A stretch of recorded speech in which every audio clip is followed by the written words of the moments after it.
იმისათვის რომ მონრეალის ოქმით აღებული ვალდებულებები პირნათლად იქნეს შესრულებული ქვეყნის მიერ, სხვადასხვა უწყებების თანამშრომლობა არის აუცილებლად საჭირო. პირველ ხაზზე, ასე ვთქვათ, პირველ ხაზზე დგას საბაჟო სამსახური, რომლებიც აკონტროლებენ საქართველოში შემოსულ მაცივარ აგენტებს, რაოდენობას, ანუ მათ კონტროლის ქვეშ არის, როგორც გითხარით, მოხმარებიდან ამოღება ხდება და აკონტროლებენ ვის რა შემოკოდირებულია, თუ არა და აქვს თუ არა შემოტანის უფლება. ასევე ახალგაზრდა იქნა კანონი მიღებული, რომ აიკრძალა მეორად იმ მოხმარების სამაცივრო დანადგარების შემოტანა, რომლებიც მოიცავენ ოზონამშრალ ნივთიერებებს და აი ესეც მათი კონტროლის ქვეშ არის, ანუ სერიოზული კონტროლი აქვს და ვალდებულება აქვს ამ კონტროლის და ასევე აუცილებელია ზედამხედველობის სამსახური, რომელიც ახსრულებას აკეთებს, რომ კანონდარღვევები გამოავლინოს და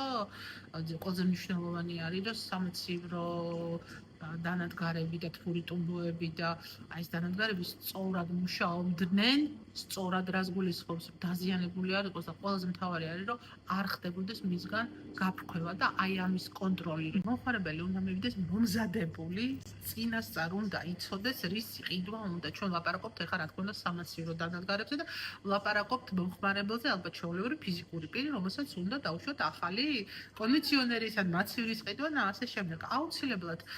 წინა უნდა გაითვალისწინოს, იყოს ანუ A+ კლასის ენერგოეფექტური, ხო შეიძლება ეს ცოტა ძვირი ღირდეს, არის განსხვავება, თუმცა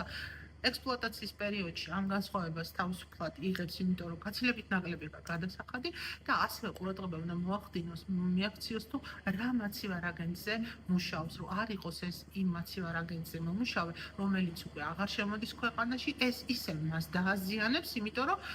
ელემენტარულად იმ მაცივარ აგენტს, მაცივარს რო შეკეთება რაღაცა დაჭირდეს, იმ მაცივარ აგენტს საქართველოში ვერ იშოვის, შესაბამისად რაღაცა პოსტარული თუნა შეავსოს და რაც ისეთ თავ მაცივარს დააზიანებს და მომხმარებლის ჯიბეს იმოქმედებს.